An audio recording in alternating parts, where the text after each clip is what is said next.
Here's the exact study tool that I use to excel in school while only studying 2 hours a day across all of my classes. If you don't know who I am, my name is Katkov. I'm the founder of UofTearless. Back in 2024, I went from my lowest grade ever, a 37%, to the top 4% of all first-year psychology students at my university while only studying 2 hours a day. And in this video, I'll explain to you exactly what it is and the 4 reasons why it's so powerful. And this is the second video in my series where I explain to you exactly how I cut my studying time down so low. And if you're new to my channel, then subscribe because you don't want to miss this. Now, the tool I'm talking about is Anki. And for those of you who don't know, Anki is a free software that I use to make thousands of digital flashcards and memorize them faster than you ever thought possible. Here are the 4 reasons why I use it. First, it has its own built-in spaced repetition algorithm. In my last video, I covered what spaced repetition is, but if you're new here, then I'll give you a quick summary. It's basically when you study something in given intervals of time. Basically, every time you get something right, you'll see it less frequently, and every time you get something wrong, you'll see it more frequently. This is a way of making sure that you study the stuff that you don't know rather than the stuff that you do know. But keeping track of all of this for thousands of flashcards would pretty much be impossible for me, so Anki saves me a crap ton of time by just doing all this for me. Basically, I just set it to how many new cards I want to learn, and then it will tell me how many reviews I have to do every single day, and I never have to think about what to study or when to study it. Now, the second reason I use it is more of an obvious one, and it's basically because making digital flashcards is way freaking faster than writing everything by hand.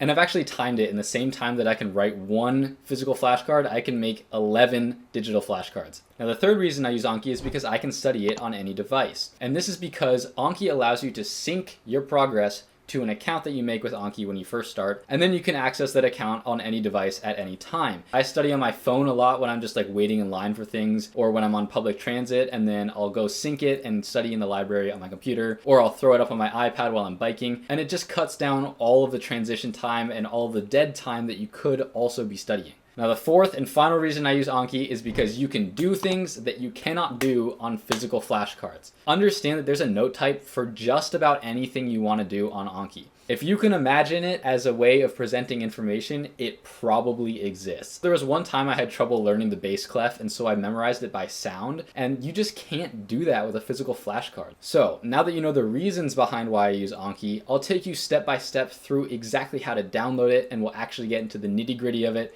in the next video. Subscribe if you're new, and I will see you guys in the next one.